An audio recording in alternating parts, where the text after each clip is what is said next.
For so long, I took freedom of speech for granted, but now it's under attack. Who would have imagined that books like Toni Morrison's Beloved and other classics we've cherished for years would be banned in some states? But what does freedom of speech truly mean? The First Amendment guarantees our right to express beliefs, ideas, and opinions without government interference or punishment. Yet, as book bans sweep across the country, this fundamental right feels increasingly fragile. On this episode of Brooklyn Savvy, we'll explore the intersection of freedom of speech and intellectual freedom. Using Brooklyn as our lens, we'll dive into the implications of book banning and its far-reaching impact. Stay tuned for a thought-provoking discussion you won't want to miss.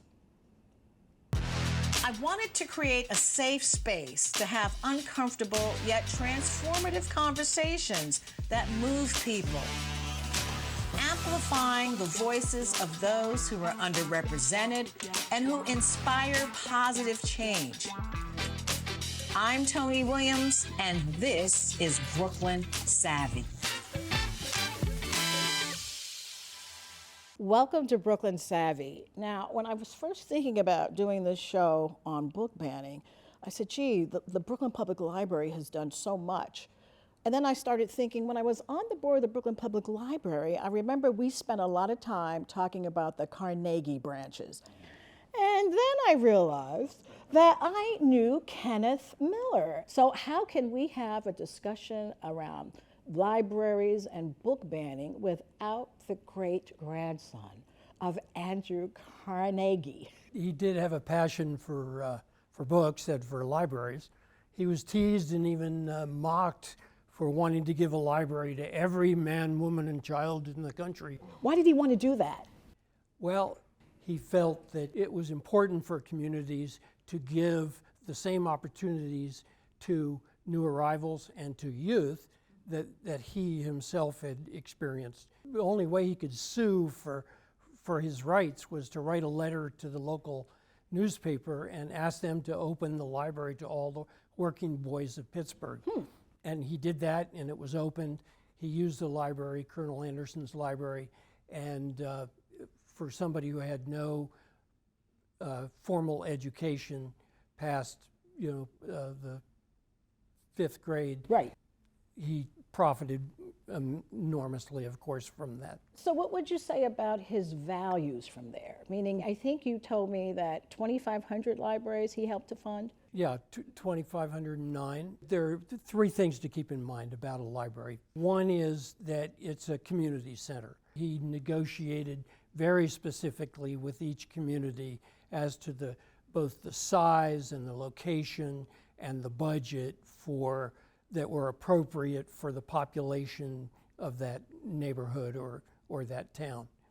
The second thing is that they were to serve all people in that community, that it was free to all and available to all. So he even negotiated the working hours of the library, but it was in the contract.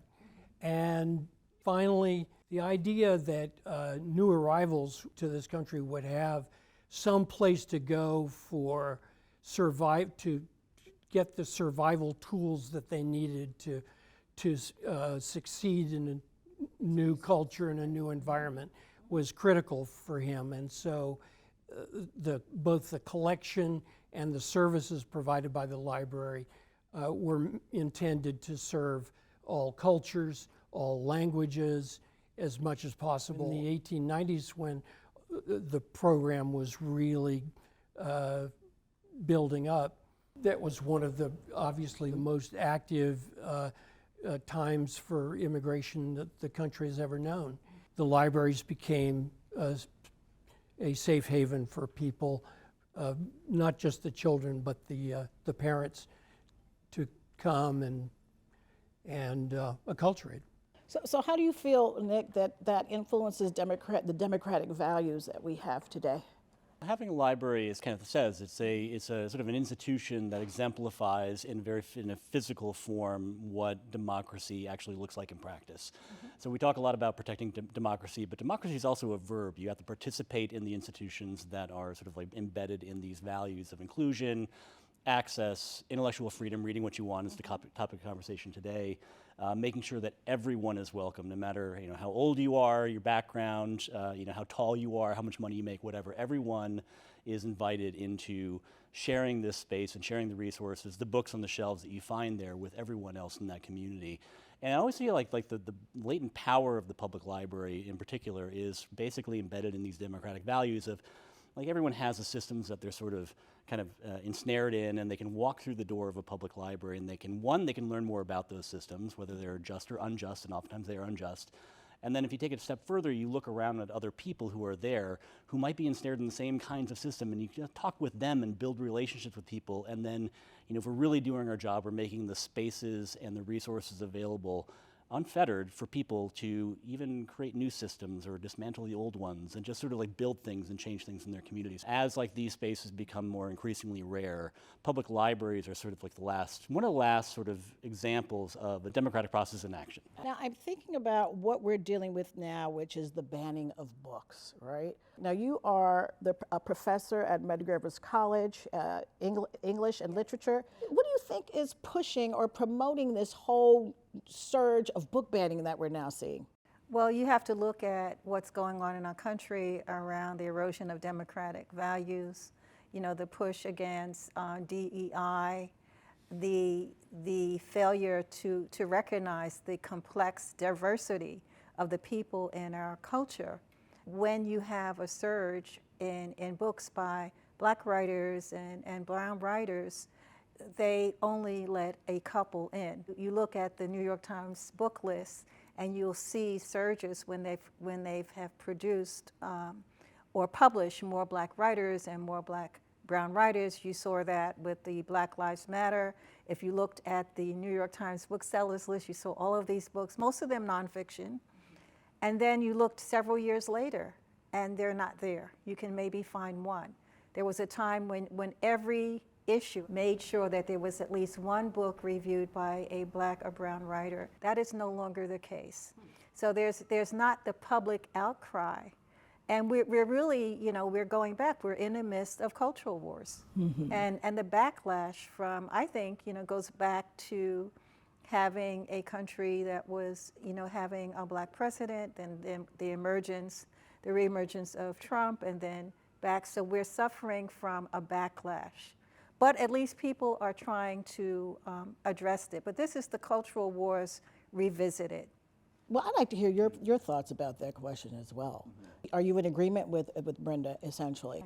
I think that Brenda makes an excellent point. I mean, it's really about, like, when I think about the new era of book banning, it's not the same, I don't think, as sort of like when you're talking about like Harper Lee getting banned. No, it's not. Like you're talking, like Brenda's talking about like actual rare books. Like it's rare enough for Black and brown authors to get published in the publishing industry, and we're making a lot of progress, but not enough. And so when you actually have like this system that is actually targeting mostly Black and brown authors or LGBTQ plus communities, like these voices are already rare out there. They're already marginalized voices in a way, even in publishing that's making great strides, or not great strides, but strides. And then all of a sudden you have this system that's targeting those voices. There's something very intentional about it, and it speaks more about the concept of who belongs in our communities and who doesn't. And I think that that's what's sort of like behind it. It's not really about the books, it's about the narratives, it's about the stories, it's about the people who are represented. The people represented. It's making the people and their stories invisible, so that you have stories that are being left out. We talked about counter narratives. There was a time when we were looking at expanding the canon, and so now we're going back and narrowing that canon. I have teachers, they have to show their syllabus to the state. They have to show their syllabus in order to teach in New York State. Well, not in New York State, but around the country. Yeah. But people are afraid of what books to put on their list. There are school systems that are afraid of self-censor. Yes, I've had writers and publishers tell me that they've been disinvited from speaking in schools because of the nature of their books. So it's not getting better. is going in the opposite direction. It's also, I'm sorry. No, it seems to me when I think about books unbanned and I look at that list, and it's huge and growing. Sure. History was always written by the white Western world in the books we read, and then it was starting to have a corrective and the counter narrative. And now it's like, we're not allowed to tell those stories, the Holocaust deniers, all of it. And so pulling all those books like to move history and how we teach it in a very different direction, that seems to me both the Heritage Foundation and the church to some extent. What do you mean the church? I think there's a real Because the church is big. No, the church is big, and I guess, I don't know, maybe from a librarian's Yeah, but Christian nationalism. the Christian nationalism is really what I'm talking about in the book banning. I'd like to kind of unpack I guess what confuses me, and it's not confuses me, but when I think of critical race theory and the books that are basically based on history, what has happened, and then thinking about those books from the LGBTQ community, which are your personal identity type stories. In terms of critical race theory, talk to us about that, what that is. It's a real thing, and not to discount that LGBTQ is not as well, but I see them as so different. Right. I think it's important to unpack critical race theory as a theory, which is based on the construct that we live in a society that's constructed by race. So as a result of that, you have institutions that promote systemic racism, that promote bans against the LGBTQ community. You have systems that promote inequity.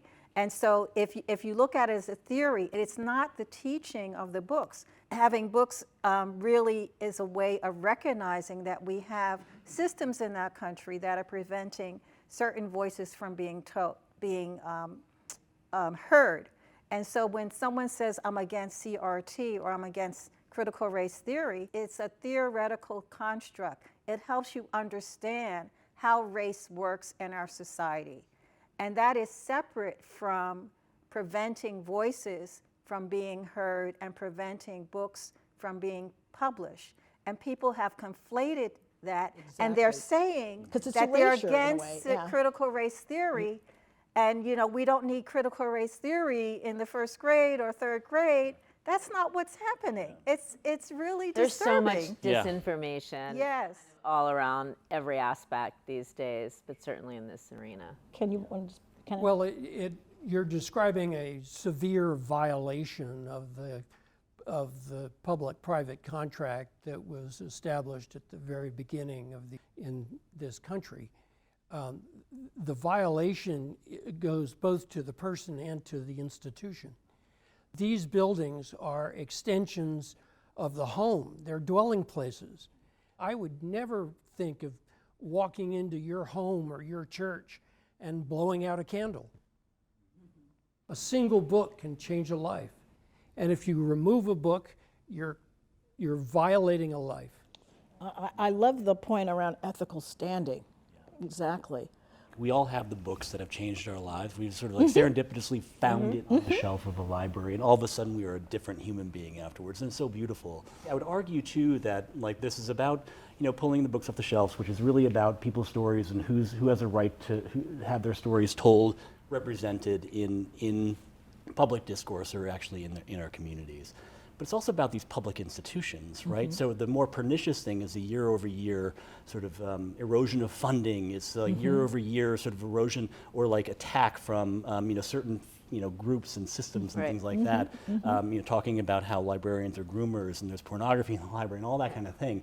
But this is a building, right, that year over year you can develop. They're like the rare institution where you can have like a longitudinal relationship that you develop from the time that you're born until very old age, right? It's like a lifetime. The thing is there, and the thing radiates this sort of potential for democratic cohesion that you can't really find so many other places. So it could take you like decades before you actually get to that point before your life has changed in this institution, but it's going to be there. It will be there, and that's what I find so special about it. I've said I like the fact that you see libraries that are becoming much more a community space. The library becomes the meeting space.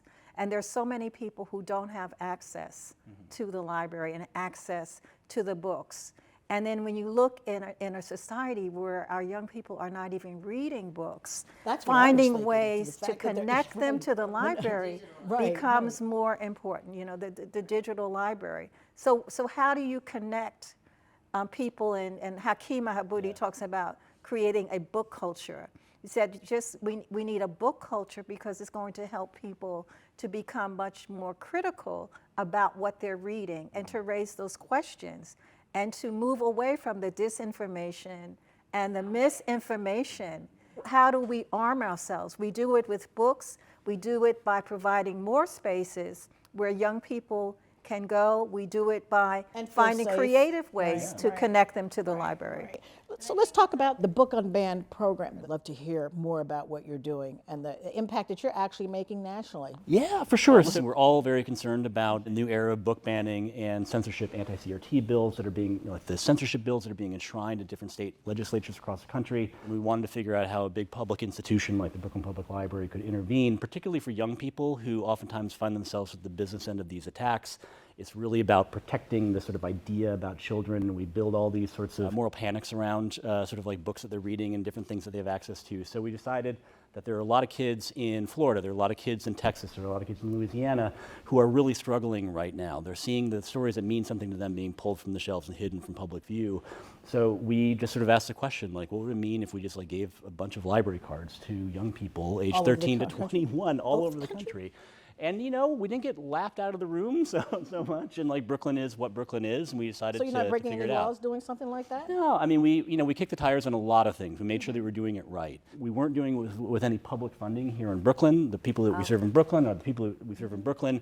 So we got all private donations to support this effort, and we decided to just launch this program in March, April of 2022. And since then, basically all a kid has to do, age 13 to 21, anywhere in the United States, who's like seeing a book ban challenge, any sort of access issue in their community, is to write us an email or send us a message somehow, tell us their story, and we send them a free digital library card, and they can access immediately over 500,000 digital items, ebooks and audiobooks, for free, no questions asked. And is it only banned books or is it all It's a books? full collection. You should be able to come in and read whatever you want. Like, I don't need to read a banned book, that's fine. Read a romance novel, that's fine. Right.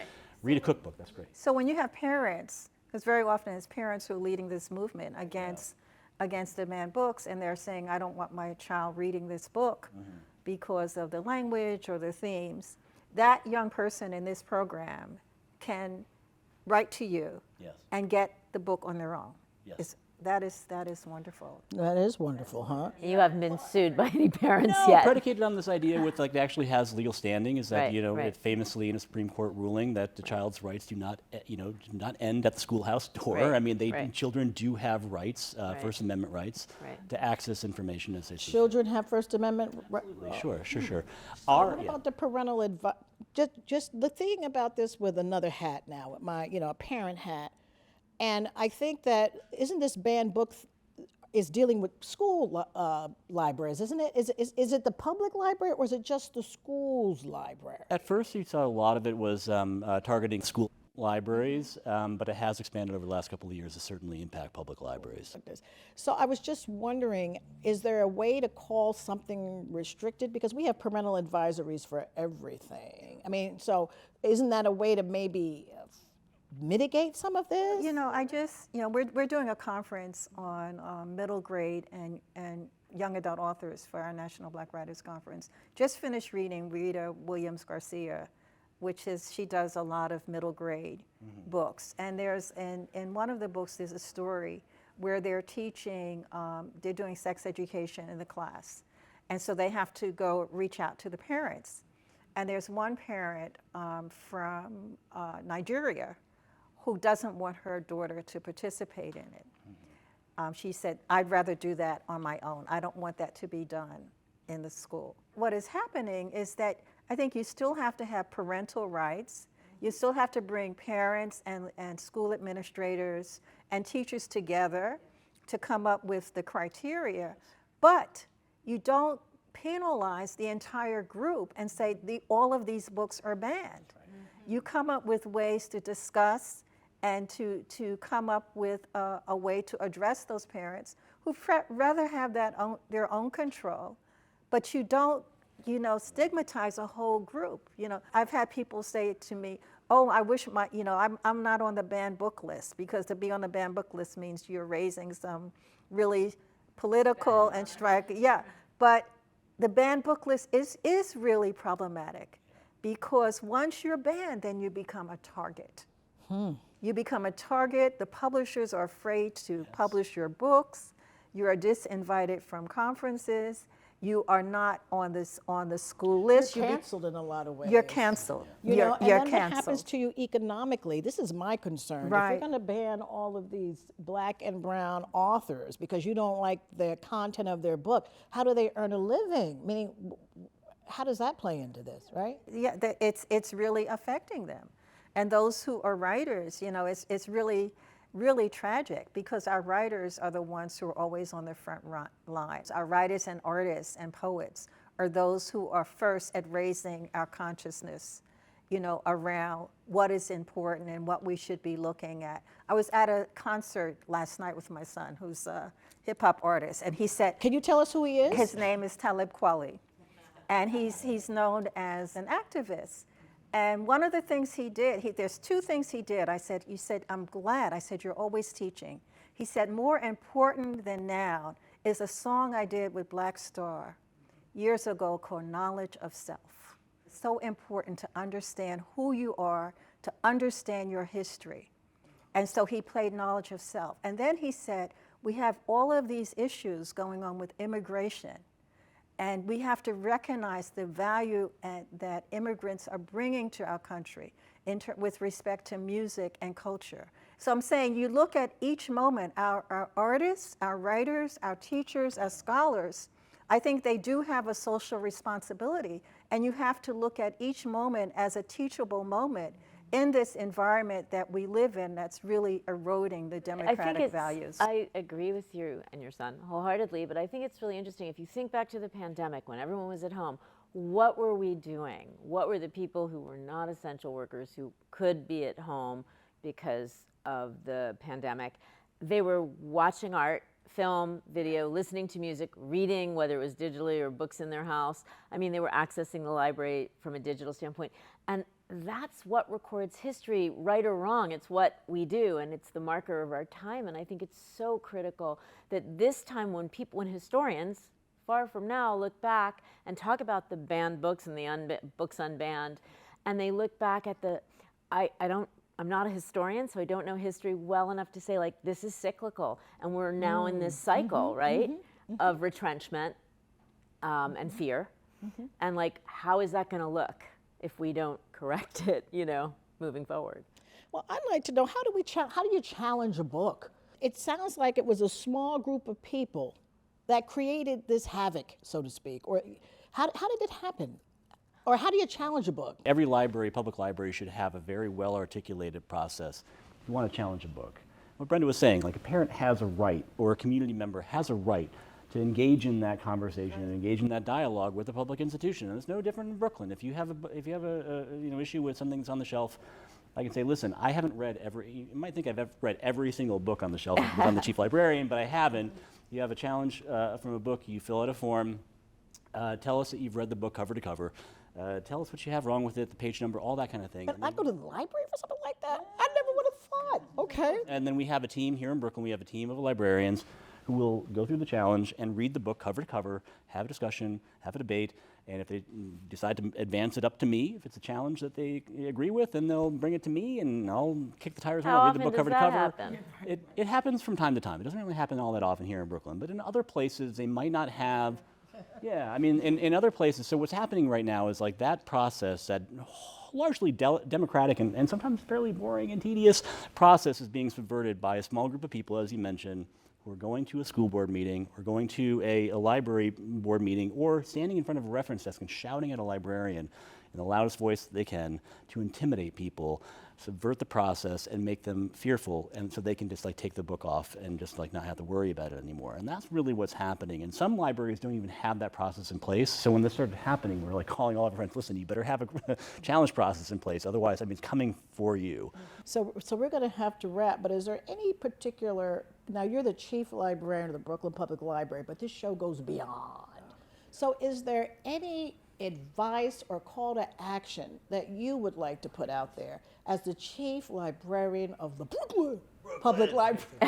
Library, yeah. I mean, definitely one, just like support your public institutions. Go get a library card. Spend time in these places and think about what your community would be without them there. I think that's one thing, just sort of like understanding what that would mean. And then also like support young people. I mean, yes, talk to your kids, if you have kids of that age, and the teenagers, about what they're going through. If there's a school board meeting, participate. Even if you don't, even if you don't have a kid in school, like understand sort of like what that process looks like, particularly if there are any challenges that are on the agenda that look a little bit funny. I'll bet you anything there's going to be a 15, 16-year-old who's going to have the courage to stand up there and talk about how that book is so meaningful to them, and they might be alone up there. Stand next to them. Yeah. Don't be afraid of the loud voices that are being thrown around the room. Very anti-democratic process sometimes.